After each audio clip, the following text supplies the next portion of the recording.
वृंदावन में कछु मत करो, पड़े रहो बस। हम नहीं कह रहे हैं, हमारी बात मत मानियो।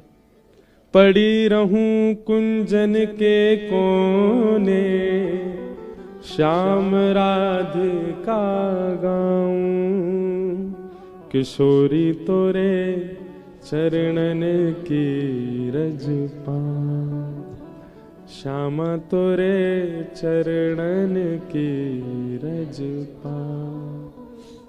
पड़ी रहूं कुंजन के कोने, श्याम राधिका गाऊं। बैठ जाओ, अब मंच पे बैठ के टाटा थोड़ी करेंगे हम, बैठ जाओ, कथा सुनो मैया। और जगह नहीं मिल रही हो, केवल देखवे आए हो तो वहीं से प्रणाम करके चले जाओ। वृंदावन में पड़े रहनो ही भजन है, कछु मत करो। साधन कर रहे हैं वृंदावन में आकर के तो अच्छी बात है, वो भी श्री जी की कृपा से संभव है। पर वृंदावन प्राप्त हो जाना ही श्री जी की बहुत बड़ी कृपा है। वृंदावन प्राप्त हो जाए बस। साधन यहां तो एक ही सेवा है, सत्य बता रहे हैं हम।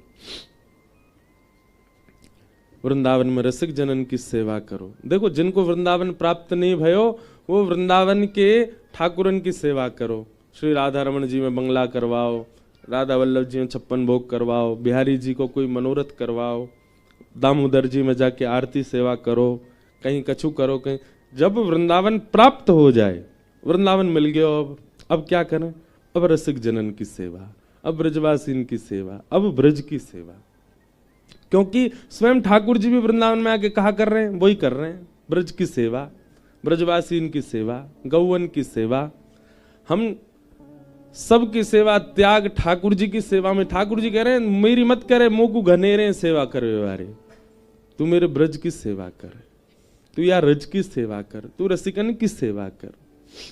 हम आपको सत्य बता रहे हैं, अगर भक्ति में कोई भी चूक बन रही है, भक्ति में कोई अपराध बन रहा है, नाम जप में मन नहीं लग रहा है,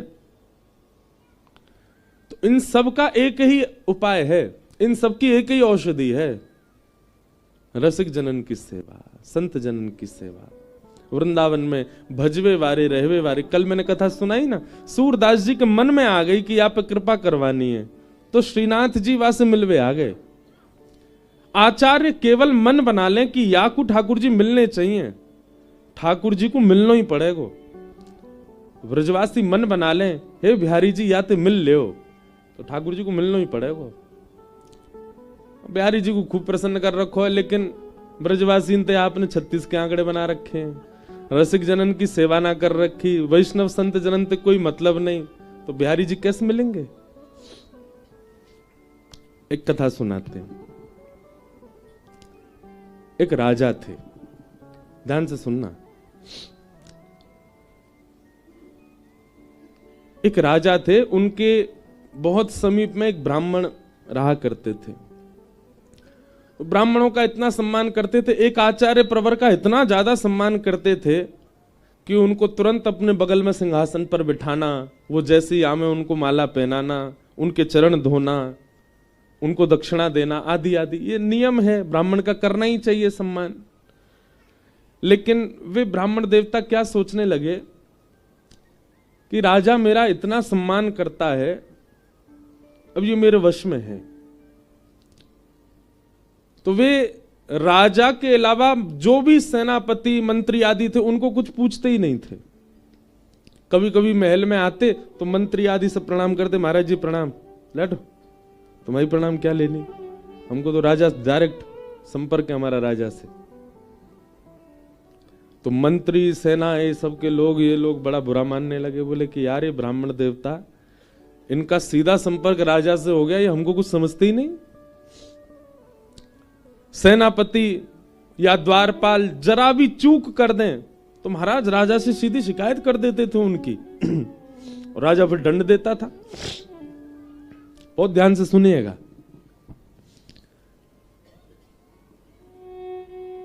एक दिन राजा के नीचे जितने लोग थे सबने अपनी बैठक बैठाई, और बैठक बैठा करके सबने आपस में बात की, बोले भाई ये ब्राह्मण देवता का सीधा कनेक्शन राजा से तोड़वाओ।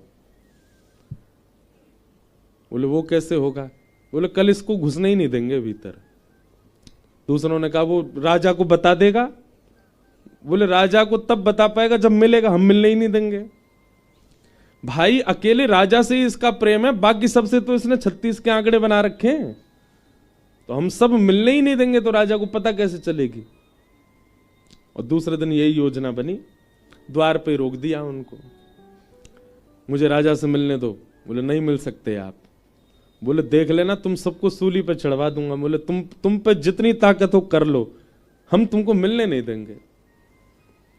ब्राह्मण ने खूब प्रयास किया, उसको अंदर किसी ने नहीं जाने दिया। ब्राह्मण तो बाहर से चिल्लाने लगा, तो मंत्री आदियों ने उसका मुंह और बंद कर दिया, उसको कोने ले गए ताकि आवाज राजा तक नहीं पहुंचे। आज राजा प्रतीक्षा कर रहे थे, बोले हमारे गुरुजी नहीं आए आज। तो मंत्री आदियों ने कहा महाराज जी उस सुबह सुबह भोर में ही चले गए, आपको मिलने के लिए आए थे पर आप सो रहे थे, हमने आपको जगाने का प्रयास किया पर हमें लगा कि आप लेट सोए इसलिए हमने उठाया नहीं। उनकी कथा है एक जगह, 7 दिन के लिए वो चले गए हैं। राजा बोला अरे गुरुजी आए तुमने उठाया नहीं मुझको। बोले अब 7 दिन बाद आएंगे। चलो 7 दिन, अब गुरुजी के दर्शन तो नहीं होंगे, तो 7 दिनों की तो सबको पता चल गई, 7 दिन तक तो हम ना मिलने दें, राजा को पता नहीं चलने वाला। ब्राह्मण ने खूब प्रयास किए लेकिन किसी ने मिलने नहीं दिया। 7 दिन बीत गए, 8वां दिन आया, राजा अपने सिंहासन पर बैठा। बोले आज हमारे गुरुजी आ गए होंगे भैया, अभी भी नहीं आए वो मिलने। तो मंत्री रोता हुआ आया, बोले महाराज जी पंडित जी जहां कथा करने गए थे ना, वहीं दुर्घटना में उनके प्राण चले गए। तो राजा बोला अरे राम राम राम, मेरे गुरुजी चले गए, मुझे लेके चलो, मैं उनकी अंत्येष्टि में तो चलूं। वो नहीं, उनके परिवार के लोग उनको पुश्तैनी गांव ले गए, वहीं उनकी कर दी अंत्येष्टि वगैरह। राजा बेचारा बड़ा दुखी हुआ, उसने कुछ मोहरें दे दी, बोले उनके घर भिजवा दो उनके परिवार वालों के लिए। बोले जी, बाहर जाकर के सब मंत्री आदियों ने आपस में बांट ली, कौन सा राजा देख रहा है। राजा का नियम था वो महीना में एक बार पालकी में बैठ करके, बढ़िया रथ में बैठ करके नगर भ्रमण पर जाता था। तो पंडित जी ने मन बना लिया था, बोले जिस दिन नगर भ्रमण पर जाएगा मैं उस दिन छुप के एक पेड़ पर बैठ जाऊंगा और जैसे ही ये नीचे से इसकी सवारी निकलेगी ऊपर से कूद जाऊंगा, तो राजा से मेरा तब तो मिलना हो जाएगा, तो सामने आ जाऊंगा, फिर मंत्री आदि रोक ही नहीं पाएंगे मुझे। मंत्री आदियों ने सोचा नगर भ्रमण कल होने वाला और निश्चित है कि वो पंडित जी बीच में कहीं ना कहीं से कूद पड़ेंगे। तो इन लोगों ने क्या किया, रात में उनको ढूंढ धाड़ करके कम से कम कोसों दूर छोड़े आए कहीं जंगल में कि आ नहीं पावे, कैसे भी राजा से मिलना ना हो। लेकिन पंडित जी रात रात में कहीं से दौड़ दाड़ के उसी मार्ग में एक पेड़ के ऊपर आके बैठ गए जहां से राजा का रथ निकलना था। राजा की सवारी निकली, मंत्री आदि सब चिंता में थे। आज बोले आज हम फंस सकते हैं, वो कहीं ब्राह्मण आ नहीं जाए। बोले हम बहुत दूर छोड़ के आए हैं उसको, नहीं आ पाएगा। लेकिन वो आ ही गए थे रात में। जैसे ही सवारी निकली, उस पेड़ के नीचे जैसे ही पहुंची तो ऊपर से पंडित जी चिल्लाने लगे, राजन देखो मैं यहां बैठा हूं, ये मंत्री और तुम्हारे सेनापति इन लोगों ने मुझे मिलने नहीं दिया, देखो मैं यहां बैठा हूं। पंडित जी, राजा ने देख कर कहा, ए मंत्री तुम तो कह रहे थे गुरुजी पधार गए, ये तो ऊपर बैठे हैं। बोले ब्रह्म राक्षस बन गए, उनका प्रेत बैठा ऊपर और ये यहां से निकलने वाले सब लोगों पे ऐसे चिल्लाते हैं। राजन हम तो आपसे प्रार्थना करेंगे, या तो यहां से रथ जल्दी भगवाओ या रास्ता मड़वा दो। तो ऊपर से पंडित, मेरी बात सुनो, मेरी बात सुनो, मैं तुम्हारा गुरु, मेरे पास आओ। राजा बोला सुनो, रथ मोड़ दो, दूर से चलो। वो देखा ही नहीं उनकी ओर। पंडित जी महाराज को अंत में बहुत कष्ट हुआ। मंत्री आदियों ने सबने कहा, हाँ जी सीधी पहुंचती आपकी तो राजा तक, हमको तो हमारी राम राम भी नहीं लेते थे आप कभी। तब पंडित जी ने कहा, भैया क्षमा करो, हमने तुम लोगों से प्रेम नहीं बनाया, केवल राजा से प्रेम बनाया। तो ये उन लोगों के लिए है जो केवल और केवल ठाकुर से प्रेम करें। जिनको रज से कोई मतलब नहीं। कितने लोग वृंदावन में आते हैं, यमुना जी दर्शन तक नहीं करते, यमुना जी को प्रणाम तक नहीं करते, केवल बिहारी जी को देखनो, चाट बल्ला खाने निकल जानो। आपको लगता होगा कि आपको वीवीआईपी बिहारी जी मिल गए, आपको पुजारी जी ने प्रसाद दे दिया, आपको बिहारी जी को माला मिल गई, सीधे बिहारी जी से संपर्क बना लो, पूरा जीवन निकाल दियो। लेकिन जातना ब्रजवासी और ब्रज के रसिकन के और वृंदावन के पंचायतन के मन में आ गई ना कि या को मिलने नहीं देनो है, तो मिले ही नहीं पाओगे। इसलिए भैया संतन में मति, संतन में गति, संत चरण रज सदा लुभाने, गिरधर जब अपनों करी जाने। ठाकुर जी आपको अपनाएंगे कब? जब आप उनके जनन के सेवक बनो, उनके जनन के प्रिय बनो, उनके जनन के मित्र बनो। ब्रजवासी हैं, ब्रज के रसिक हैं, ब्रज के संत वृंद हैं। अरे हर बार वृंदावन आकर के केवल पहली बात तो वृंदावन को नियम है कि वृंदावन 1 घंटा 2 घंटा 5 घंटा 6 घंटा के लिए कभी मत आओ। वृंदावन जब आना है कम से कम 24 घंटे के लिए आओ। वृंदावन के कुछ नियम हैं, उनका पालन करना है। 24 घंटे से कम वृंदावन रहना ही नहीं। पूज्य श्री मलुकपीठ वाले महाराज जी सुना रहे थे कि ब्रज के रसिक जन, कोई संत, बहुत सिद्ध संत कह रहे थे कि अगर कोई व्यक्ति 24 घंटे वृंदावन में रह ले, कुछ ना करे, केवल रह ले वृंदावन में, देख करके घड़ी 24 घंटे, उन 24 घंटों के भीतर भीतर हो ही नहीं सकता कि किसी रूप में उसको श्यामा श्याम ना दिखते हो, जरूर दिखेंगे। और हम आपको एक बात कहें, अभी बज रहे हैं कितने? 5:30 5:30 बज गए, 5:15। अभी 5:15 बजे से कल शाम के 5:15 24 घंटा होंगे।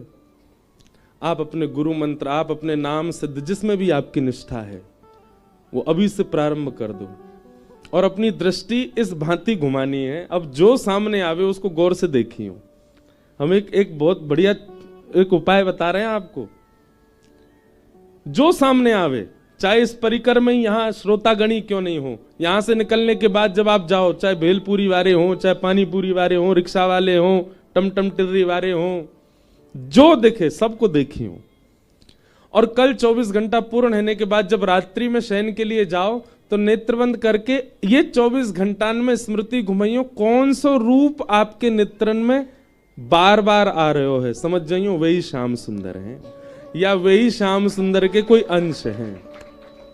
अगर श्याम सुंदर नहीं होंगे तो श्याम सुंदर के कोई सखा होंगे, श्याम सुंदर नहीं होंगे तो श्याम सुंदर के कोई जन होंगे। जो छवि नेत्र विस्मृत ना कर पा रही हो, जो छवि मन से जा ना पा रही हो, अब बस ये है कि इन सबको गोपनीय, ये सब कुछ छोटे छोटे नियम हैं तो छोटे छोटे बड़े श्रेष्ठ नियम हैं ये व्रज के। ऐसे धीरे धीरे कभी सखान के दर्शन होंगे, सखीन के दर्शन होंगे, उनके रूप बदले भय होंगे पर होंगे। और फिर उन्हीं से ही ध्यान में प्रार्थना करो। हमारे श्री हरिदास परंपरा में श्री राधा अगर कोई कह दे, तटीय स्थान जाके महाराज जी तो एक बार कह दियो राधे राधे, महाराज जी कहेंगे कुंज बिहारी श्री हरिदास बोल, राधे राधे मत बोले है भाई। काय को राधे राधे क्यों ना बोले? बोले पहले सखीन की तो प्रणाम कर ले, पहले सहचरीन को तो प्रणाम कर ले। जब सखी सहचरी कृपा करेंगी और कृपा करके जब निकुंज को द्वार खोलेंगी तब बोलियो राधे राधे। अभी से राधे राधे क्यों करो? अभी तो सखीन को प्रणाम। हमारे वृंदावन की परंपराओं में सब जगह विलग विलग भाव है। हरवंशीन के अलग भाव हैं, हरिदासीन के अलग भाव हैं, रामानुजीन के अलग भाव, रामानंदीन के अलग भाव, गौड़ियान के अलग भाव। हम रामानुजी हैं, पर पता नहीं क्यों गुरुदेव की कृपा, नाना जी की कृपा से पुष्टि मार्ग, हरिवंशी, हरिदासी, गौड़िया, रामानंदी सब सबन के भाव चित्त में है। जो भाव प्रिय लगे बा भाव सो ठाकुर जी को प्राप्त करनो बस। एक संप्रदाय विशेष या एक संप्रदायवाद चित्त में होना एक गलत बात है। संप्रदाय के प्रति सम्मान और उसके निष्ठा नियमों का पालन करना ये अच्छा है, पर इसका मतलब नहीं अन्य संप्रदायों को आप दूर रखो या उन परंपराओं को आप मानो ना, उनको भी वंदन करो।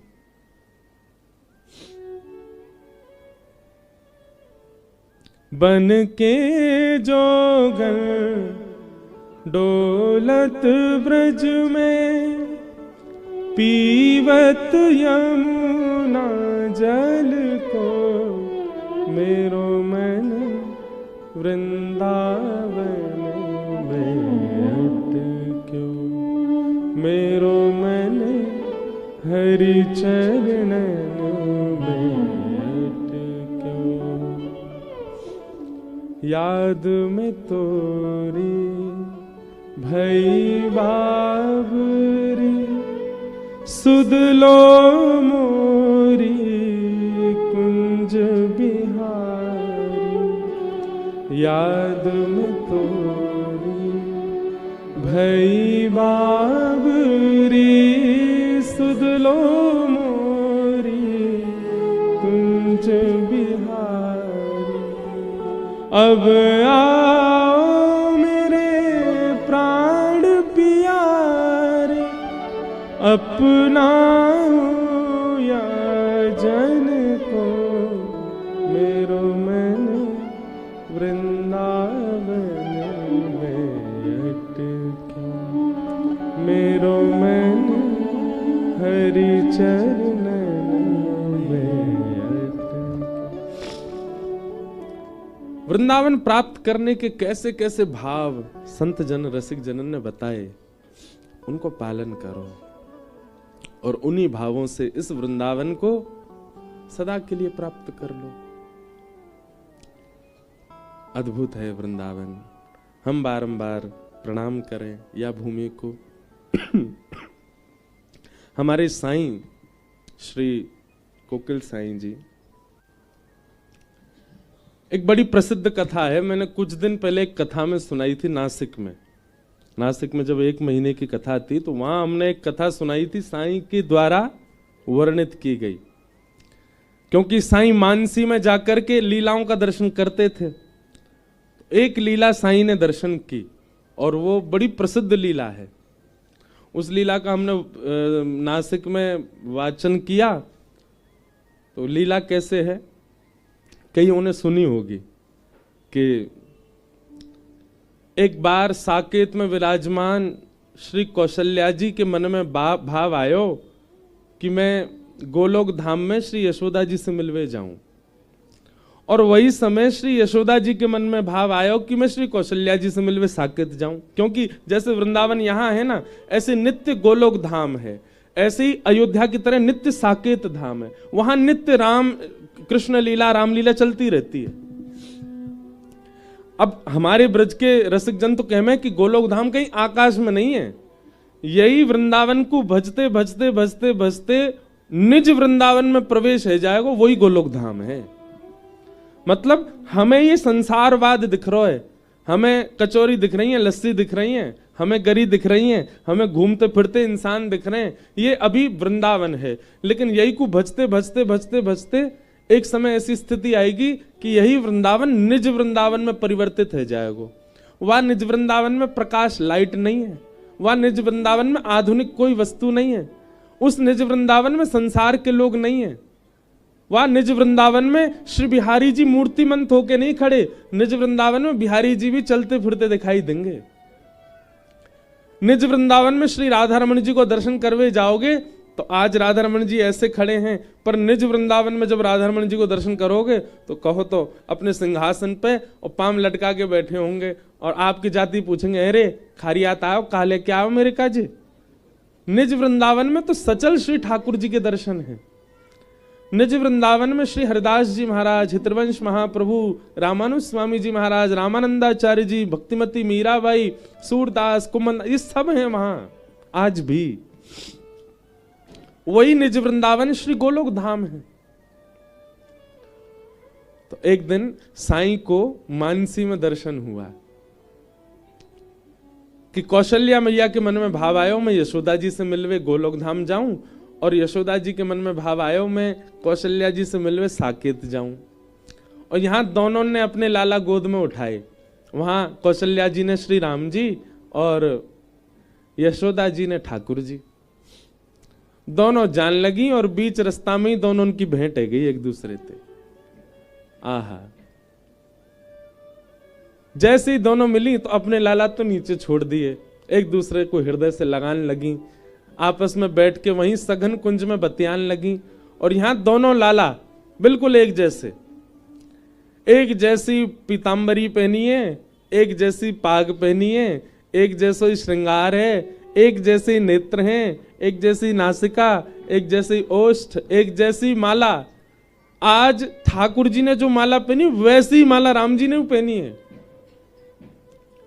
यहां दोनों बालक भी खेल रहे, बालक दोनों नहीं खेल रहे हैं, केवल कन्हैया खेल रहे हैं। राम जी तो चुपचाप बैठे हैं और कन्हैया कभी उनके कान पकड़ ले, कभी उनके हाथ पकड़ ले, ना खेलो मेरे संग। ऐसी लीला चलन लगी। इतने में शाम है गई और शाम आती कौशल्या जी बोली, अच्छा बहन फिर मिलेंगे, अब हम चलें? हाँ हाँ आप चलो, मैं हूं चलूं, घर जाके बड़े काम करने, लाला माखन मिश्री खवानी है, भूखो रोवेगो नहीं तो। और दोनों मैया आकर के जैसे ही अपने बालकन को गोद में उठायो तो महाराज दोनों बालकन में अदला बदली है गई। राम जी को उठाए के तो ले गई श्री यशोदा जी और श्री गोपाल जी को उठा के ले गई कौशल्या जी। ये साईं को दर्शन हुआ मानसी में। जैसे ही दोनों बालक घर पहुंचे, ठाकुर जी भी देखो कैसे चतुर, यो नहीं बीच रास्ता में ही चिल्ला दे कि मेरी मैया तो वो गई, चुपचाप जा रहे, बोले ने देख के तो हम साकेत कैसे हो यार, ने उथल पुथल कर आऊं वहां पे। अब यहां ठाकुर जी जैसे साकेत पहुंचे राम बन के, तो राम जी तो बड़ी मर्यादा में रहे में। साकेत पहुंचते ही जैसे ही कौशल्या मैया ने ठाकुर जी को नीचे पधरायो, नीचे फर्श पे आते ही महाराज चौकड़ी मार के घुटमन घुटमन दौड़न लगे। वो तो कौशल्या मैया भूली, ऐसा लगे कन्हैया से मिलके फुर्ती आ गई राम में, देख कैसे दौड़ रहा है। और महाराज दौड़ करके गए, राम जी के जितने खिलौना वहां धरे सबन को जोर जोर से बजाने लगे, और जैसे ही मन भर जाए सब तोड़न लगे। ये दृश्य देख करके अब साकेत में सब थोड़ा थोड़ा आश्चर्य कर रहे हैं पर नजरअंदाज कर रहे हैं। राम जी ऐसी लीला करे ना है, कभी खिलौना तोड़े ना, बड़े आराम आराम से खेलें वो तो। महाराज पलना पकड़ करके चढ़ गए और खाली पलना कोई झुला रहे हैं ठाकुर जी। थोड़ी देर झुलाया, थोड़ी देर झुलावे के बाद ऐसी जोर से धक्का दियो पलना ऊपर से टूट के नीचे गिर गो। कौशल्या जी और दशरथ जी ने देख रहे हैं, बोले आज लाला कहा गए हो? कौशल्या जी बोली मुझे तो लगे अभी अभी यशोदा जी से मिलके आई, उनको लाला बड़ो चंचल है, वहां ने कुछ प्रभाव डाल दियो अपनो हमारे राघव में, थोड़ी बहुत देर में ठीक है जाएगो। दशरथ जी ने आवाज लगाई, सुनो राघव, प्रसाद पावे को समय है क्यों, चलो जल्दी आओ। राम जी को नियम है, एक चौकी पर दशरथ जी बैठे, छोटी चौकी पर छोटी थाली में राम जी प्रसाद पावे। लेकिन वहां नंद भवन में ठाकुर जी को नियम है कि जा थाली में नंद बाबा पा रहे हैं वही में पामेंगे, और नंद बाबा की गोद में ही बैठ के पामे। अब यहां राम जी तो है नहीं, ठाकुर जी हैं। ठाकुर जी घुटमन घुटमन आए, अपनी थाली तो दूर कर दी, बाबा की गोद में बैठ गए और बाबा से कहने लगे मुझे खवाओ। दशरथ जी को भी अच्छा लगा, बोले अरे आज तो राम जी गोद में ही बैठ गए, अच्छा चलो मैं खवाऊं। हाँ पवा, थोड़े थोड़े तिनका उठा उठा करके मुख में दें। एक बार पालियो, दूसरी तीसरी बार तो महाराज दशरथ जी की उंगली काट गए अपने दांतन से। दशरथ जी मन में विचार कर रहे हैं, राघव ऐसे नहीं करते। इतने में ही तो ठाकुर जी ने कड़ी लाई हाथ में और एक हाथ में लाई खीर, और दशरथ जी की पूरी दाढ़ी में लगा दी हो, ऊपर से नीचे तक पूरा डाई कर दी महाराज। पीरे पीरे दशरथ जी पूरी नीचे तक फैल गए। दशरथ जी घूम के कौशल्या जी को देखें, जी क्या हो रहा है, इतना प्रभाव।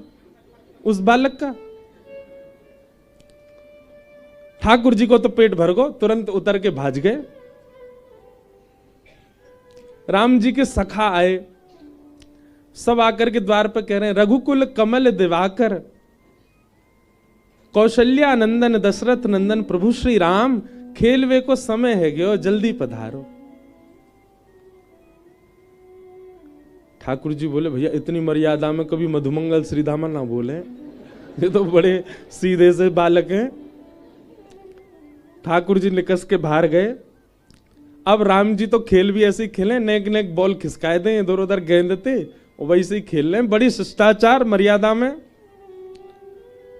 ठाकुर जी नेक देर धीमे धीमे खेलते, बड़े परेशान है गए, बोले यार यहाँ तो नेक को सुख ही नहीं मिल रहा। राम जी के जितने सखा सबन की चोटी पकड़ी, और चोटी पकड़ के बोले घोड़ा बनो, और उनको घोड़ा बना दे, ऊपर चढ़ जाए, उनकी चोटी पकड़ खींचे, जहां खींचूं वहीं को चलियो। कोई में मुस्टिक मारे, कोई में लात मार दें, कोई उठा के फेंक दें सरजू जी में। एक बालक के तो ले गए, बोले तो सरजू जी में डुबाऊंगो। वो चिल्लाने लगो, अरे माता जी मुझे बच्चे, ये राम जी को क्या हो गया, ये मुझे सरजू जी में फेंकने जा रहे हैं। सब घबरा गए साकेत में, ये आज राम जी को हुआ क्या है। और वहां गोलोक धाम में पहुंच गए श्री राम जी। यशोदा मैया ने जैसे ही अपनी गोद ते लाला उतारो, ठाकुर जी चुपचाप नीची नजर करके राम जी बैठे। दशरथ जी कह रहे हैं लाला, नंद बाबा कह रहे हैं लाला आजा भोजन पाले। राम जी चुपचाप उठ करके गए, बगल में जाके बैठ गए, प्रतीक्षा कर रहे हैं हमारी थाली लगे, छोटी सी बा में पाए। पर नंद बाबा ने तो उठाए के गोद में धर लिए, और एक हाथ थे स्वयं पामे, वही से नेक कवल लेके राम जी अपना मुंह फेरे। ऐसे तो पावे की उनकी आदत ही ना है। नंद बाबा कहे लाला मुंह का फेरो, ले खोलिया, और मुंह पकड़ के जबरदस्ती खोल के पवाई दियो। राम जी के नेत्र में मोटे मोटे आंसू आ गए। बोले काहे रो भैया। ग्वाल बाल आ गए, मधुमंगल श्री दामा, तन सुखा मन सुखा धन सुखा। अरे लाला कहां को चलोगो, ए लाला चल, खेलवे को समय हो, जल्दी चल। ठाकुर जी बिल्कुल सीधे साधे चुपचाप बैठे। मधुमंगल श्री दामा ठाकुर जी को ऐसे देख रहे हैं जैसे कोई विचित्र प्राणी आ गए हो। अरे लाला तो काहे को, तो इतना शांत काय को बैठो है, तेने अपने नेत्र नीचे काय कर रखे हैं। सीधा हम बोलो, ऐसा लग रहा है जैसे यहाँ को ब्याह व्यवहार हो है का, कोई देख व्यवहार आ रहे हैं का। लाला तू ऐसा सीधो सबन काय बैठो है। राम जी बेचारे बिल्कुल गुपचुप बैठे। श्री दामा मधुमंगल बोले ऐसे ना माने को, या ले चलो उठाए के आज दारी के या जमुना जी में फेंके आमेंगे, माँ या को मछली खा जाएंगी फिर चिल्लावे को। राम जी बेचारे ऐसा मत कीजिए आप लोग, ये सब आप क्या चर्चा कर रहे हैं, आप हमको यमुना जी में फेंकने क्यों जा रहे हैं। मधुमंगल सीधा, लाला ये कौन सी भाषा बोल रहा हो भैया, ये कौन सी भाषा है जी, हमारी ब्रज भाषा तो है ना। राम जी को पकड़ के ले गए, और बाहर जाकर के राम जी को घोड़ा बना दिया, ऊपर मधुमंगल बैठ को, मधुमंगल के ऊपर श्रीदामा, राम जी की कमर। अरे भैया एक ही बैठ जाओ। श्रीदामा पकड़ के लाला ले गयो। यशोदा मैया ये छोरा का है गो हमारे, जन कौन सी तो भाषा बोल लो, समझ में ही ना आ रही है हमारे, ना ऊधम मचा रहो ना खेल लो, रो ही रो तब, और रो भी आवाज नहीं निकाल रहे, केवल आंसू निकल रहे हैं आके। यशोदा मैया तुरंत बैठी, और बैठ करके श्री राम जी के नेत्रों में देखने लगी, तो राम जी नीची नजर करके खड़े। गौर से जब नेत्रों में देखा तो गंभीरता दिखाई दी। तुरंत कौशल्या जी, तुरंत यशोदा मैया बोली राम। तुरंत ठाकुर जी बोल पड़े हाँ मां। अरे ये तो भूल है गई मोते, ये तो कौशल्या जी को लाला आगो मेरे संग। अरे मैया जे का है गो, हमने तो यहाँ के ऊपर चढ़ चढ़ के कमर तोड़ दी, यहाँ की हम तो यार जमुना जी में फेंकवे जा रहे, क्योंकि लाला तो जमुना जी में फेंकवे थोड़ी है, वो तो दूसरे ने फेंक दे। मैया इन्हें वापस कर आओ, बेचारी इनकी मैया चिंता कर रही होंगी। यशोदा मैया बोली मोया की मैया की चिंता ना मुझे यूं लग रही है साकेत में का बवाल है होगो। वो बंदर पहुंच गो वहां पे, मुंह तो बाकी लग रही है वरना का कर दिया होगा वहां पे।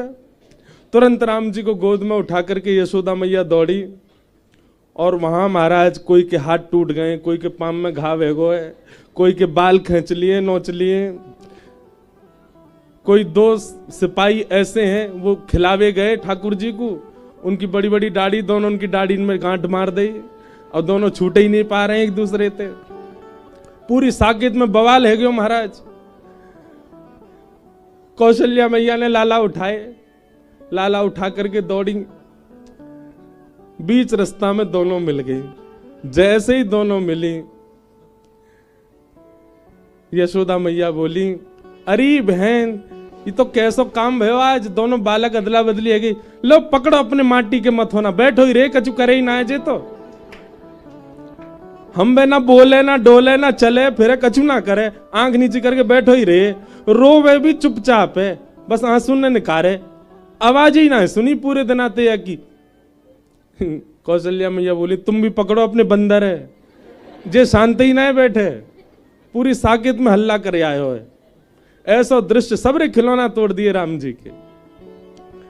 दोनों बालकन को जैसे ही नीचे पधरायो, यहाँ राम कृष्ण दोनों एक दूसरे को हृदय से लगा रहे हैं और कौशल्या मैया और जानकी जी एक दूसरे को हृदय से लगा रही हैं। यही स्वरूप को दर्शन हमारे श्री कोकिल साईं अपने मानसी में कर रहे हैं। तो हमने कहा उस कथा में कि किसी में अगर सामर्थ हो तो एक चित्र बना के लाओ। आज एक बालक चित्र वो लेके आई हो, सामने है। हमने कही ऐसा चित्र बनाइयो कि पता नहीं चले राम जी कौन से और ठाकुर जी कौन से। तो मेरे पास कम से कम 70 चित्र आ चुके अब तक, लेकिन आज साईं के यहाँ की कथा में ही ऐसा चित्र आया जिसमें पता ही नहीं चल रहा कि इनमें राम जी कौन से और ठाकुर जी कौन से। देखो ये यहाँ पे वो करो, क्लोजअप करियो, वहां में टीवी में दिखेगा, पकड़ियो भैया ने अच्छे थे, हाँ मेरे भरोसे मत छोड़ दियो। ये देखो सामने दिख रहे हैं, एक से ही नेत्र, एक से ही नासिका, एक से ही मुखमंडल, एक सी पाग, एक सी कद काठी। अब बताओ यहाँ में ठाकुर जी कौन से? ठाकुर जी वो हैं जिनने कंधा पे हाथ धर रखो है। क्यों? राम जी तो बेचारे सीधे ही खड़े रहेंगे, ठाकुर जी हैं खींच रहे हैं उनको अपनी ओर। तो इतने दिनों से चित्र बन रहे थे, जितने भी बालकों ने दिए हमको, सबके चित्र बहुत सुंदर, एक से एक अद्भुत। पर हमने कही थी जैसे साईं को दर्शन हुए कि राम कृष्ण में भेद ही नहीं पता चल रहा है, वो चित्र आज साईं की कथा में ही आया है। तो हमारी तरफ से आज ये साईं को ही भेंट है, उन्हीं की लीला की कथा उन्हीं को ही भेंट कर रहे हैं। बोलो मिथिले बावल साईं अमा की। ऐसे हमारे साईं, उनके मानसी के भाव, कभी किसी ने सोचा भी नहीं कि रामकृष्ण भी मिले, पर साईं ने विचार किया। तो धन्य है कि हम इस आंगन में बैठे हैं, उस महापुरुष के आंगन में बैठे हैं जो ऐसे भाव रखते थे ठाकुर जी के प्रति। और ये गोपनीय है। आज वृंदावन में इतने वर्षों से ये स्थान है, वृंदावन के लोग नहीं जानते। हमको इस कथा के लिए, प्रचार के लिए कोई ऐसा नहीं है कि इसीलिए गोपनीय, क्योंकि प्रेम जितना गोपनीय रहा जाए उतना बढ़े। महाराज जी हमको ज्यादा प्रचार नहीं करना कि सब लोगों को पता चले स्थान कौन सा है, कैसा है। जो लोग सुन भी रहे हैं ना, वो भी बाहर से ही प्रणाम कर जाए करियो द्वार को। कभी साईं की आज्ञा होगी तो द्वार खुले मिल जाए तो भीतर आ जाइयो, दर्शन कर जाए करियो। लेकिन यह स्थान अद्भुत है और अत्यंत अंतरंग और गोपनीय है। ऐसे स्थान को हम प्रणाम करते हैं। इसलिए यहां कथा कहना, सुनाना मेरा सौभाग्य होता है, इसलिए यहां मैं भाव से आता हूं। कई लोग पूछते हैं कि महाराज जी अगर हमें मानसी चिंतन करना हो तो कैसे करें? बहुत ध्यान से सुनो। सबसे पहले तो एक प्रातःकाल ब्रह्म मुहूर्त उठने का नियम रखो। दूसरा, स्नान आदि करने के बाद अपने गुरुदेव के मंत्र का जाप करो और बहुत निष्ठा से, उत्साह से होना चाहिए। वो जबरदस्ती वाला नहीं होना चाहिए कि अरे 4 बज गए उठना पड़ेगा, नहाना पड़ेगा। उसमें उत्साह दर्शन होना चाहिए। उत्साह कब मानो कि बिना अलार्म के 4 बजे उठ गए, उसको उत्साह माना जाता है। उत्साह में करना है। अपने गुरु मंत्र का जाप करो। आदि आदि करने के बाद में ठाकुर जी जो आपके सेवा के उनको शयन में ही रहने दो। उन्हीं के सामने बैठ के अपने हाथन में थोड़ा इत्र अंकित करके और ब्रजरज को तिलक आदि करके, जो भी आपके संप्रदाय को भाव है वो करके, फिर नेत्रबंद करके सघन कुंज को स्मरण करो। कुंज को स्मरण करो, नदी को स्मरण करो, पर्वत को स्मरण करो। क्योंकि ब्रह्म मुहूर्त है, इसका मतलब है रात्रि का ही स्मरण होना चाहिए कि चंद्रमा की थोड़े थोड़े प्रकाश में सब कुंज दिख रही है आपके मानसी में। और मानसी में जाते ही सबसे पहले यह भाव रखना है कि आप ठाकुर जी की एक सहचरी हैं, सखी। आप पुरुष हैं तब भी आपको सखी भाव ही रखना है कि आप सहचरी हैं। उसके बाद आप सबसे पहले अपने गुरु घर जाएंगे, जहां भी आपके गुरु जी विराजते हैं वहां गुरुदेव के पास जाना है। गुरुदेव के चरणों में जाके वंदन करना है। गुरुदेव भी सखी रूप में है। ऐसा वृंदावन महिमा और वृंदावन के जो भजवे वाले हैं उनके लिए उनका ये भाव रहता, वो सखी भाव में ही सब सेवा में जाते हैं। फिर गुरु जी के संग, गुरु जी के आश्रय में गुरु जी लेकर के जाएंगे निकुंज में, और वहां निकुंज में सैया पर पौड़े हैं दोनों युगल सरकार। आप उस भाव से गुरुदेव के साथ जाएंगे कि किसी भी प्रकार से दोनों युगल सरकार को पीड़ा ना हो, कष्ट ना हो। प्रथम दर्शन दोनों चरणों का ही होगा। सैया पर लेटे हैं पर मुख नहीं दिख रहा है, केवल चरण दिख रहे हैं। धीमे धीमे कोई राग गा करके गुरुदेव उनको उठा रहे हैं। फिर बाल भोग हुआ। बाल भोग के बाद फिर मार्जन आदि करके स्नान आदि हुआ। अब ठाकुर जी लीला में प्रवेश कर रहे हैं।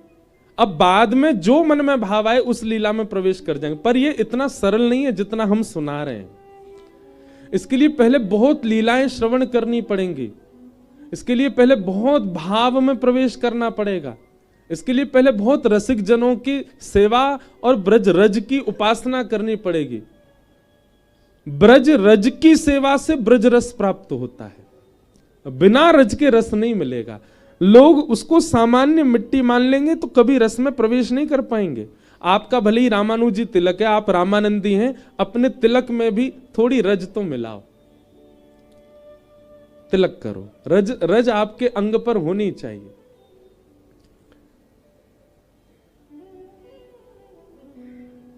बिना गुरु के, बिना गुरु दर्शन के आप मानसी में नहीं जाइए। आप सीधे स्मरण कर लेंगे कि सघन कुंज है, यमुना जी बह रही हैं और वहां पर प्रियालाल जी दोनों लीला कर रहे हैं, तो आपको वह दिख सकता है जो नहीं दिखना चाहिए। लेकिन अगर आपके गुरु उस लीला में विराज रहे हैं, एक सखी रूप में या फिर सामान्य गुरु रूप में वे विराज रहे हैं, एक वृक्ष के नीचे गुरुदेव बैठे, ऐसी भावना हो जाएगी तो फिर लीला में जो अपराध बनना होगा वो नहीं बनेगा गुरु कृपा से। लेकिन कईयों का गुरु में इतना विश्वास ही नहीं है, केवल दीक्षा ले ली है, गुरु के वचनों के प्रति इतनी भावना ही नहीं है, उनसे भी अपराध बनेगा मानसी में। और एक बात हमारी हाथ जोड़ के सुन लीजिएगा, मानसी में यदि एक अपराध बन जाए तो वर्ष भर तक या 6 महीने तक पुनः मानसी में नहीं जाना है। फिर आपको नाम जप के द्वारा, अपने भोजन प्रसाद की शुद्धि के द्वारा, अपने गुरु घर और रज की सेवा के द्वारा 6 महीना तक ऐसे ही रहना है। खूब लीला कथा सुननी, सत्संग सुनना है, फिर प्रयास करना है अब मानसी में जाए। फिर आपको भी ऐसे, इतना सरल नहीं होता है। हमारे ब्रज के रसिकों ने या हमारे साईं ने भी बहुत समय दिया है सेवा को, बहुत समय दिया है आराधना साधना को, तब जाकर के उस मानसी की स्थिति में पहुंच पाए। तो समय दीजिए थोड़ा, इतनी जल्दी मानसी में प्रवेश नहीं मिलेगा। तो कुछ नियम है, इनका पालन करो। गुरु के वचन अटल कर मानो, साधु समागम कीजे, मन रे कृष्ण नाम कह लीजिए। गुरु कृपा बहुत आवश्यक है। आइए अब कथा क्रम में हम लोग प्रवेश करें।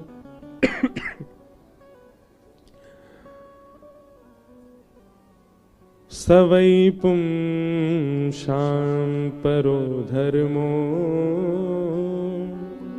यतो भक्ति यदोक्षजे, अहैतुक्यप्रतिहता ययात्मा संप्रसीदति। बहुत सावधानी से सुनो। सवै पुंसां परो धर्मो यतो भक्तिर अदोक्षजे।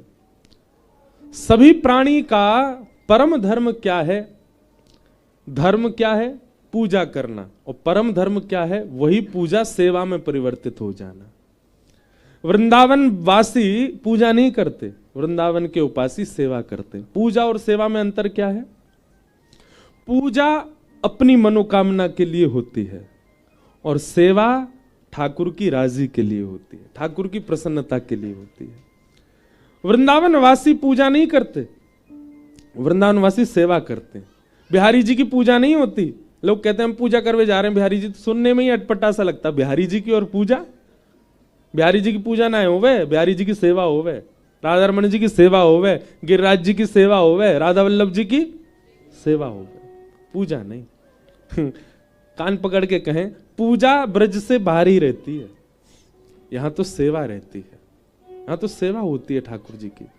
और सेवा में अपनी इच्छा प्रधान होती ही नहीं है, अपने सुख का विचार होता ही नहीं है, वहां केवल ठाकुर के सुख का विचार किया जाता है। इसलिए हमारे वृंदावन की रीति में ऋतु के अनुसार ठाकुर जी को वस्त्र पहनाएंगे, ऋतु के अनुसार इत्र की सेवा करेंगे, ऋतु के अनुसार ठाकुर जी के अब फूल बंगले अब नहीं बनेंगे बिहारी जी में। क्यों? क्योंकि शीतकाल आ गया। ठाकुर जी को पुष्प का बंगला नहीं बनेगा। क्यों? ठाकुर जी को सर्दी लग जाएगी। मंदिरों में आप जाएंगे, थोड़ी और सर्दी बढ़ेगी तो अंगीठी रखी जाएगी, उसमें कोयला रख करके सुरघाए जाएंगे। क्यों? ठाकुर जी ताप रहे हैं। ये पूजा में नहीं होता, ये सेवा में होता है। कई भाव ऐसे हैं। अब हम नाथ द्वार में श्रीनाथ जी पीछे विराज रहे हैं, श्रीनाथ जी की सेवा में मिश्री भोग रखा जाता, तो मिश्री ऐसे नहीं रखी जाती हमारे यहां जैसी मिश्री होती है। वो मिश्री कैसी होगी? बिल्कुल गेंद की जैसी, जैसे बॉल होती है ना, ऐसी बिल्कुल चिपटी मिश्री होगी। तो हमने पूछे, मैंने ऐसी मिश्री काहे को?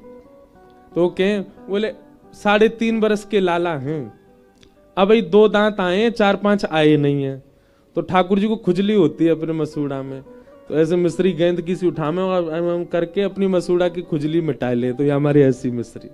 अब ये पूजा में नहीं होता, ये सेवा में होता है। आज भी नाथ द्वार में श्री ठाकुर जी 6:30-7 बजे तो शयन हो जाएगा। क्यों? क्योंकि ठाकुर जी कलयुग के प्रभाव से 10 बजे शयन नहीं करते। वहां की मान्यता ऐसी, बोले जब नंद यशोदा का काल था तब 6-7 बजे ही सो जाते थे, इसीलिए ठाकुर जी को शयन उतने बजे ही होगा, 4 बजे उत्थापन मंगला हो। किसी ने मुझसे कही थी ये बात, बोले महाराज जी हम नाथ द्वार गए, वहां सुबह 5:30 बजे, 4:30-5 बजे मंगला हो गई ठाकुर जी की। वृंदावन में भी कई मंदिरों में इतनी जल्दी मंगला हो जाती है। हमारी आपकी तरह आलसी जीव थोड़े ही हैं ठाकुर जी, हमारी आपकी तरह रात भर व्हाट्सएप थोड़ी चलाना है। मधुमंगल ने कहा भेजो, श्रीदामा ने कहा शेयर कियो मोए। ठाकुर जी तो शयन में चले जाएं 9:30-10 बजे के बाद। कई भाव हैं, कई जगह भाव है शयन में जामे, कई जगह भाव है ठाकुर जी रास में गए। और क्योंकि 4-4:30 बजे यशोदा मैया की नींद खुल जाए तो मैया देखवे आवे लाला को, तो कई जगह रास के पदों में भी ऐसा भाव है कि भोर होत ठाकुर जी रास से भागते हैं। क्यों? यशोदा मैया जाके चद्दर टटोलेगी, कहां गए हो लाला? तो यशोदा मैया उठे उससे पहले आके ठाकुर जी चद्दर ओढ़ के पड़ जाए। अब देखो यहां दूसरा भाव, जिन मंदिरन में सवेरे 4 बजे मंगला है रही है, वहां को भाव ये कि यशोदा मैया ने आके चद्दर उघार के देख ली है कि लाला सो रहा है कि नहीं। लेकिन ठाकुर जी तो तब ही आए सोवे, रात भर तो रास कियो है, तो तब आए सोवे, तो उघार के देखो तो कई मंदिरन में मंगला है गई, लेकिन बिहारी जी की मंगला होवे 8 बजे। अब जब आई 4 बजे तो 8 बजे तक सोएंगे, या हमारे मंगला बिहारी जी की जो है वो 8 बजे है करके या बात की सिद्धि करे। बाकी मंदिरन में मंगला है गई, मतलब यशोदा मैया ने देखे हैं ठाकुर जी चदरिया हटाए के, और उठे कब हैं, बोले जब बिहारी जी की मंगला है भैया, इतनी देर ठाकुर जी शय नहीं कर रहे। तो ऐसे सब एक से एक कड़ियां जुड़ी हैं, सब भाव जुड़े हैं वृंदावन के। वृंदावन में पूजा नहीं होती, वृंदावन में सेवा होती।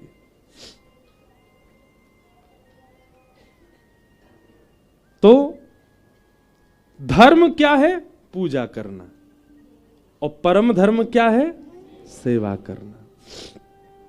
और सेवा सबके जीवन में नहीं आती बंधु, सेवा भी भाव वाले के जीवन में ही आती है। आपके चाहने से सेवा नहीं आएगी, ठाकुर जी के चाहने से सेवा आती है। अच्छा, आपके चाहने से ठाकुर जी आ जाएंगे, पर वो सेवा का विस्तार ठाकुर जी की कृपा से होता है। उसके लिए किसी किसी को खूब तड़पना भी पड़ता है, पर ठाकुर जी करते हैं कभी ना कभी अनुग्रह। तो सवई पुंसाम परो धर्मो, यहां की कथा वृंदावन परख ही हो रही है, तो संपूर्ण भागवत के अर्थ भी वृंदावन परख ही हो रहे हैं, इसलिए उस भाव से सुनिएगा। सवई पुंसाम परो धर्मो यतो भक्तिर अदोक्षजे अहैतुक्य प्रतिहता। सभी प्राणी मात्र का परम धर्म क्या है? अहैतुकी ठाकुर जी की भक्ति करना। अहैतुकी भक्ति मतलब सेवा। अहैतुकी भक्ति, अहैतुकी भक्ति का दूसरा रूप क्या होता है? चाहे जीवन में जो हो जाए पर हमारी सेवा ना रुके, चाहे हमारे जीवन में जो हो जाए पर हमारी सेवा होगी, हमारा सेवा भाव रहेगा। घरों में क्या होता है? मोस्टली घरों में 3 दिन का ब्याह आ रहा है घर में, चाचा के यहां, ताऊ के यहां, क्या करेंगे? ठाकुर जी के आगे चना चनोरी धर दे, ठाकुर जी के आगे मिश्री धर दे, 4 दिन यही से काम चलाओ, हम जा रहे हैं ब्याह में। सेवा वाले ऐसे नहीं होते। सेवा वाले तो ठाकुर जी की सेवा करेंगे, चाहे कितनों ब्याह हो, और स्वयं का ही ब्याह है तो किसी और को सेवा दे के जाएंगे, पर सेवा नहीं रुकती ठाकुर जी की। वो तो जिस प्रकार घर के सब सदस्य वैसी सेवा है ठाकुर जी की, उसी को ही अहैतुकी भक्ति कहते हैं। और अहैतुकी भक्ति करने वाले के लिए ही यहां सूत जी महाराज कह रहे हैं वही परम धर्म है। बहुत सुंदर पद है ना कृष्णदास जी का। हमारे श्री टटिया स्थान वाले पूज्य महाराज जी जब भी मैं जाऊंगा मुंह से कहेंगे यही पद सुनाओ बार बार।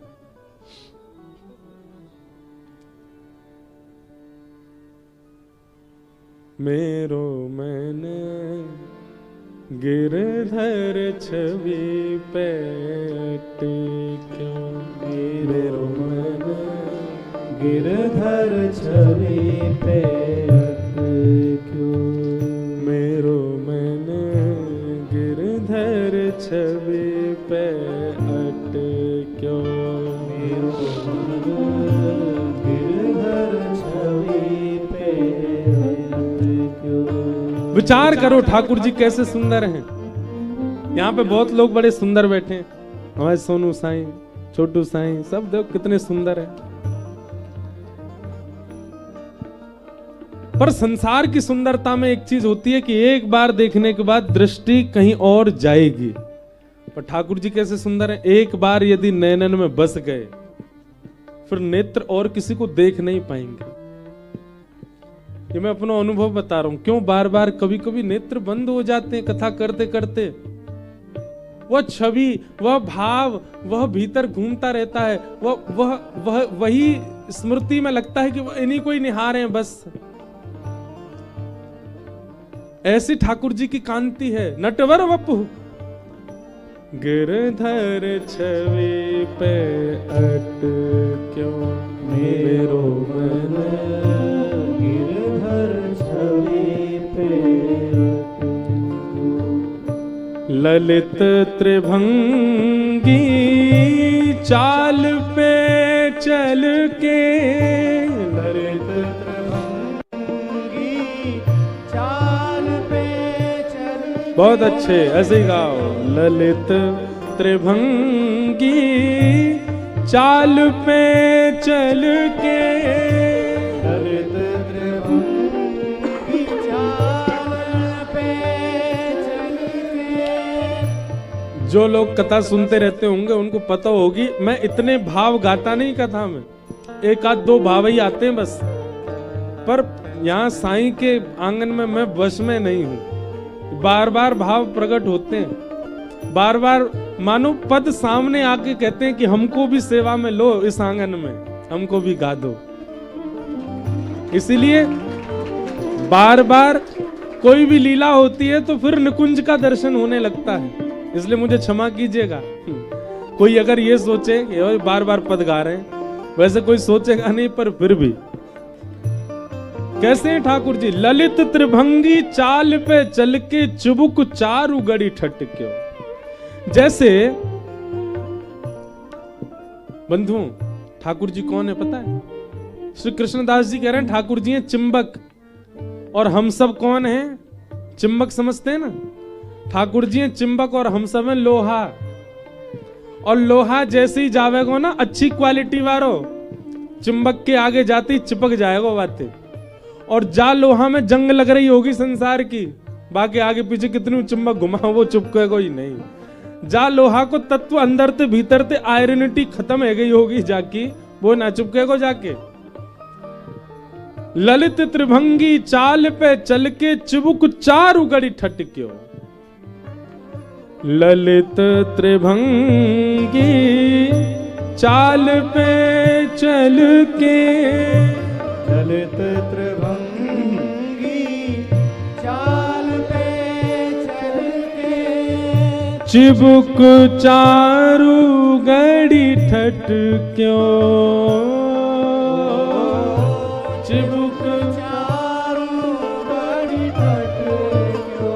मेरो मन गिरधर छवि पे अटक्यो। मेरो मन गिरधर छवि पे अटक्यो। मेरो मन गिरधर छवि पे अटक्यो। मेरो मन गिरधर छवि पे अटक्यो। सजल श्याम घन वरण लीन है। सजल श्याम घन वरण लीन है। फिर चित अनत न भटक्यो। फिर चित अनत न भटक्यो। कृष्णदास जी कह रहे हैं अगर ठाकुर जी ने तुमको स्वीकार कर लियो, तुम्हारा मन और कहीं भटकेगा ही ना। बिहारी जी के दर्शन करके बाहर आओ, मन फिर भी कहीं और जा रहा हो तो समझियो अभी स्वीकार ना भयो। लेकिन बिहारी जी के मन से बाहर आए और फिर बिहारी जी जहां देखो वहां बिहारी जी, समझो कि अब स्वीकार है गए। कृष्णदास जी कहते हैं यदि ठाकुर जी दिख गए तो स्थिति क्या होगी? कृष्णदास किए प्राण न्यूछावर। कृष्णदास किए प्राण न्यूछावर। कृष्णदास किए प्राण न्यूछावर। कृष्णदास किए प्राण न्यूछावर। यह तन जग सिर पटक्यो। यह तन जग सिर पटक्यो। मेरो मन गिरधर छवि पे अटक्यो। मेरो मन गिरधर छवि पे अटक्यो। मेरो मन गिरधर छवि पे अटक्यो।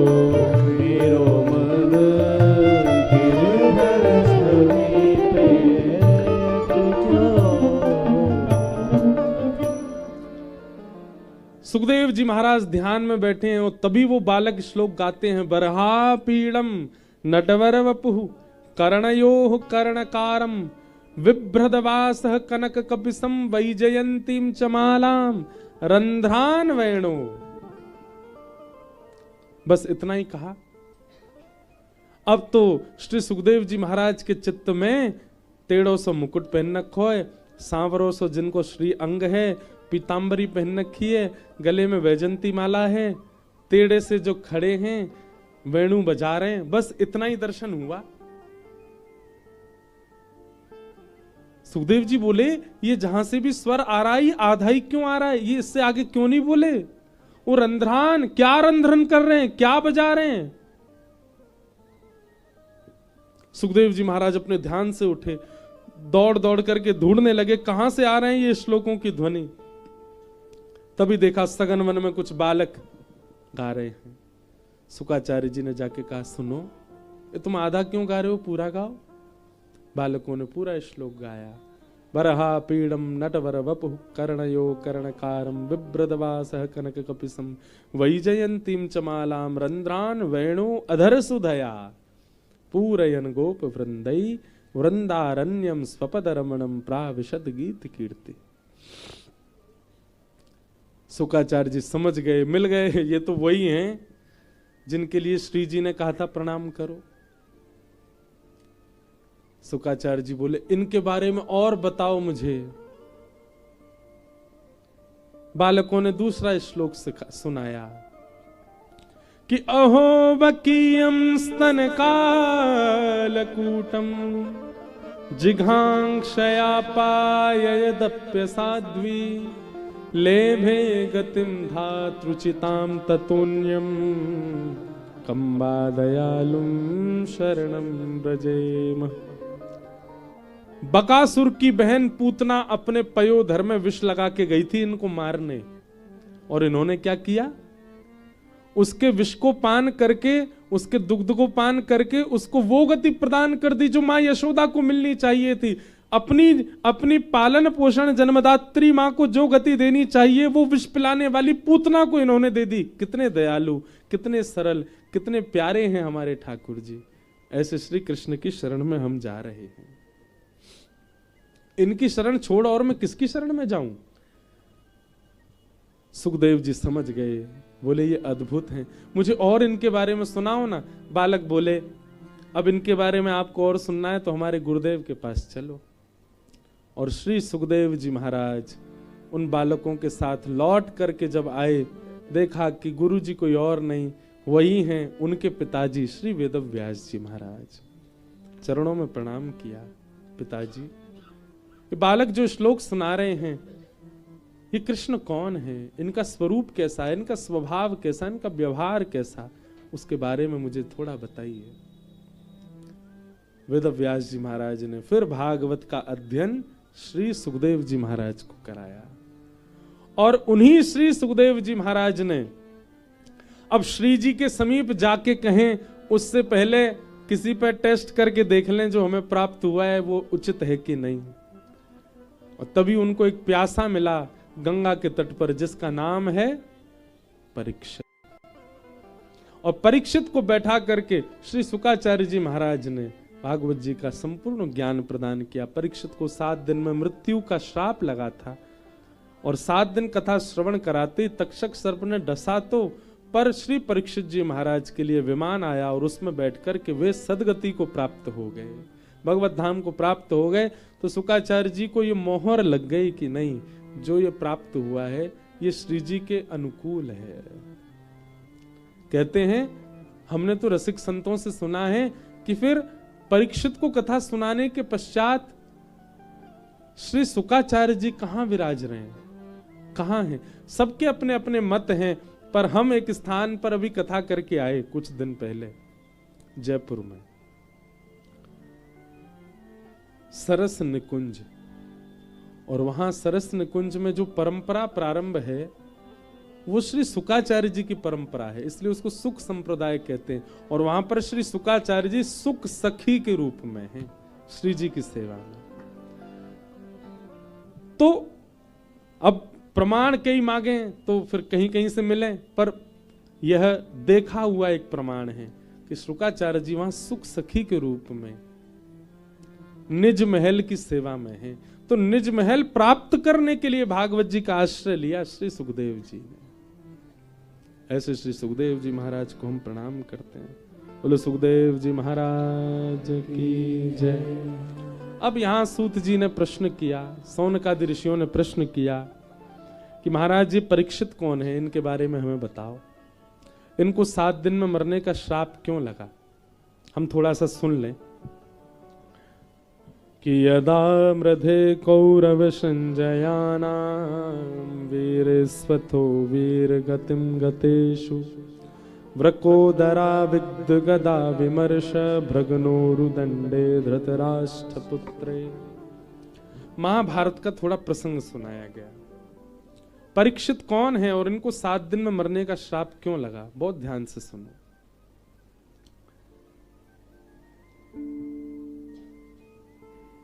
महाभारत का युद्ध अपने अंतिम पड़ाव पर था।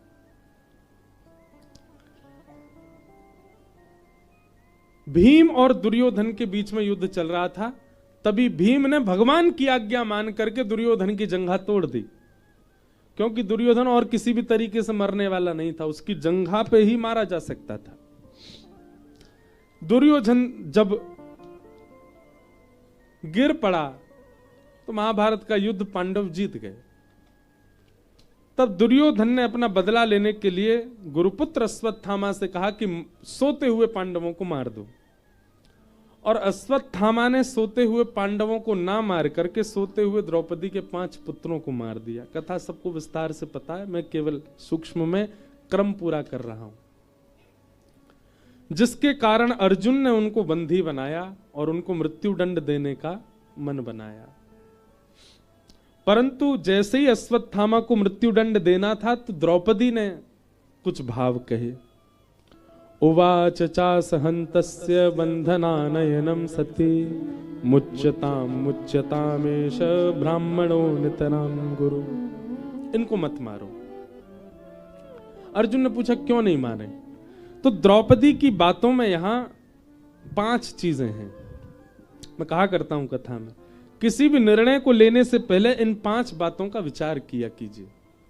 धर्मम न्यायम सकरुणम निर्वलीकम समम महत्। सबसे पहला, हम जो निर्णय ले रहे हैं वो धर्म सम्मत है कि नहीं। हमारा निर्णय धर्म सम्मत होना चाहिए। दूसरा, न्याय, हमारे निर्णय में न्याय होना चाहिए। तीसरी बात, सकरुणम, करुणा यानी कि दया युक्त हमारा निर्णय होना चाहिए। बहुत ध्यानपूर्वक सुनिएगा, बहुत विशेष बात है ये। इन्हीं 5 कारणों से भगवान ने द्रौपदी को अपनी बहन बनाया। ये सामान्य कोई क्रिया नहीं है। ये 5 लक्षण यदि हमारे भीतर आ जाएं, ठाकुर जी हमको भी कछु तो बना ही लेंगे।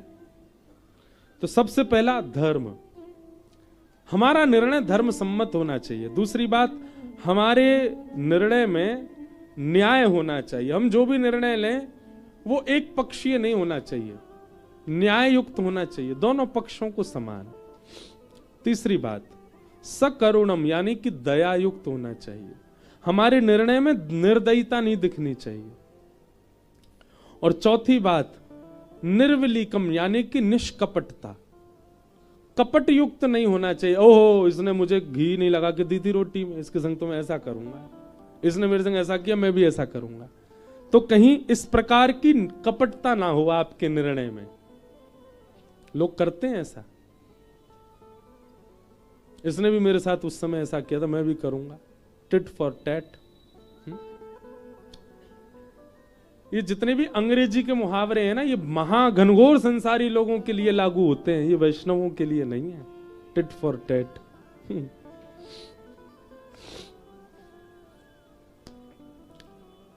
और 5वां, समता, समत्व। ये 5 भावों को विचार करके जो निर्णय लेता है, धर्म, न्याय, करुणा यानी कि दया, निष्कपटता और समता, भगवान कहते हैं मुझे वो बहुत प्रिय है वो व्यक्ति।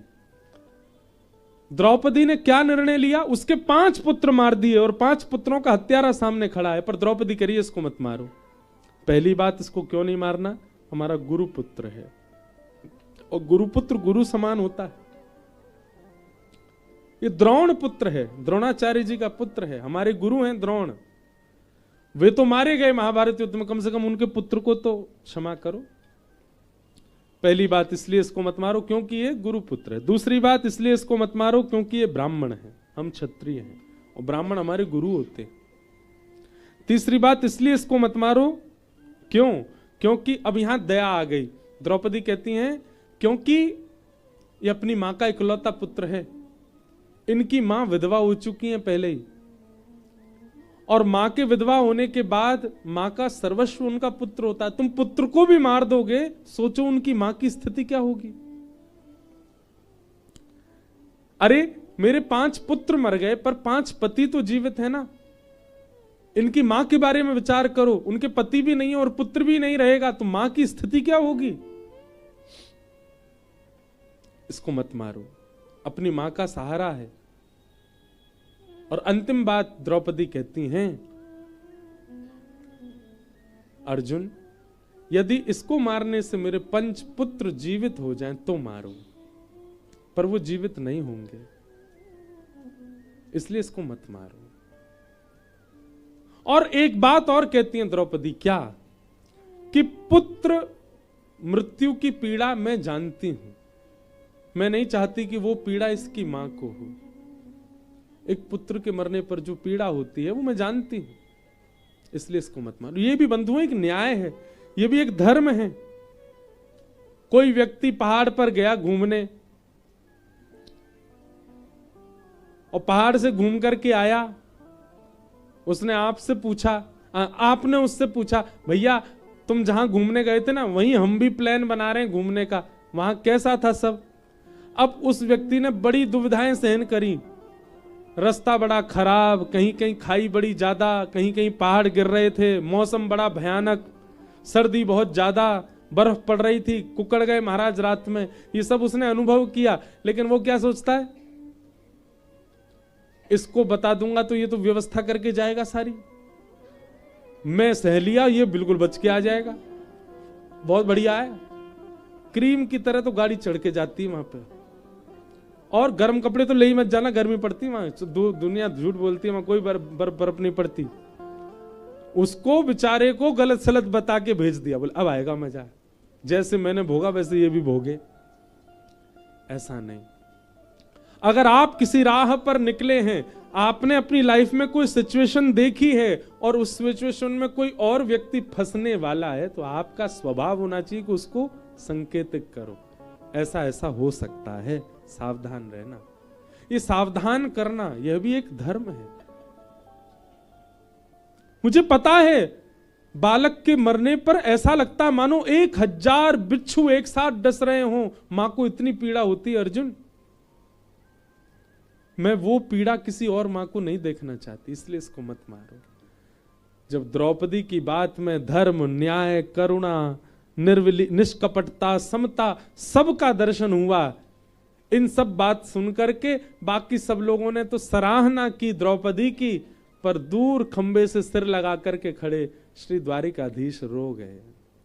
दया आ गई द्रौपदी पर। इसके 5 बालक मार दिए एक व्यक्ति ने, और अभी भी धर्म, न्याय, करुणा सबको स्थान दे रखा है द्रौपदी ने अपने चित्त में। भगवान आए और द्रौपदी को भरी सभा में अपने हृदय से लगाया। द्रौपदी, लोग मुझे दया का देवता कहते हैं कि मैं बहुत दयालु हूं, आज मुझे दया की देवी मिल गई। और भगवान ने कहा मेरा नाम कृष्ण है, तुम्हारा नाम आज से कृष्णा। द्रौपदी का नाम हुआ कृष्णा।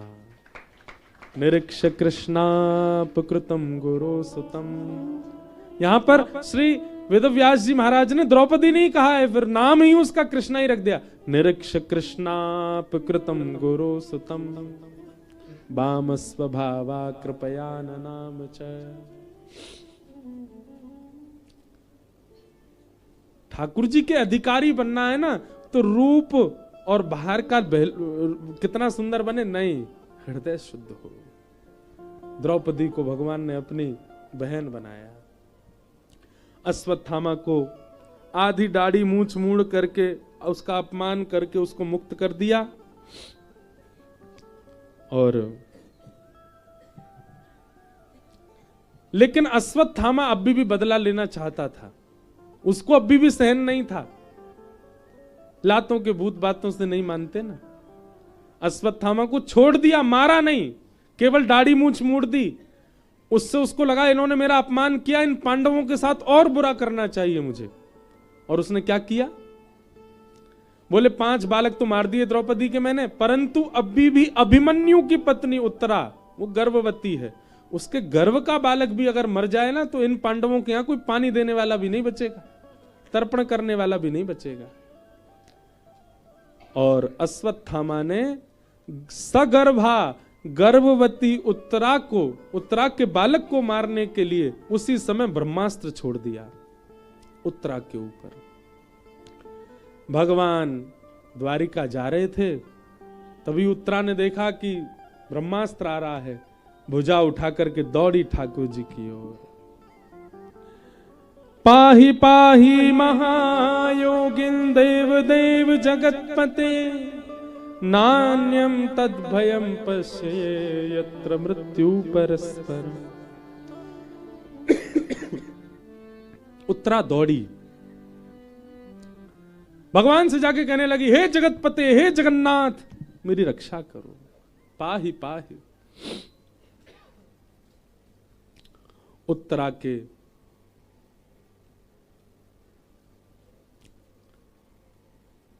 उस भाव से श्री ठाकुर जी ने अपनी चक्रा गदा को धारण किया और अंगुष्ठ मात्र रूप धारण करके उत्तरा के गर्भ में प्रवेश करके अपनी चक्रा गदा को घुमा करके बालक परीक्षित की रक्षा की। थोड़ी देर में देखा कि महाराज आकाश में ब्रह्मास्त्र नष्ट हो गया। सब लोग भगवान की जय जयकार करने लगे, द्वारिकाधीश की जय, बाल कृष्ण लाल की जय, हे कन्हैया तुम्हारी कृपा से उत्तरा का बालक बच गया। भगवान सब जय जयकार करने वालों से बोले, पागल है गए हो, मैं तो तुम्हारे सामने ही खड़ा हूं, मैं तो यहां ते हिलो भी ना हूं। भैया जे ब्रह्मास्त्र मैंने नष्ट ना कियो तो कैसे नष्ट है गयो। ये ठाकुर जी का स्वभाव देखो, ठाकुर जी का स्वभाव कैसा। ठाकुर जी कह रहे हैं, अरे भैया उत्तरा ने इतनो जप कियो, इतनो तप कियो, इतनो पातिव्रत धर्म को पालन कियो कि वाके पातिव्रत धर्म से ब्रह्मास्त्र वाकु छू भी नहीं पायो, आकाश में नष्ट है गयो। आचार्य चरण कहते हैं कि भाई रक्षा तो ठाकुर जी ने की है, पर ठाकुर जी का स्वभाव है कि वो दूसरे को ही मान देते हैं, करने के बाद भी दूसरे पर ही कह देते हैं इसी ने किया, मैंने नहीं किया। उत्तरा की रक्षा भगवान कर रहे हैं, पर सबसे क्या कह रहे हैं, उत्तरा के धर्म बल ने उसकी रक्षा की है। हम लोग बिल्कुल विपरीत हैं, हम लोग उल्टे हैं। करके कोई और चला गया, हम केवल हाथ लगा करके भी इतना चाहते हैं कि हमारा वो हो जाए, हमने भी थोड़ा बहुत कुछ किया।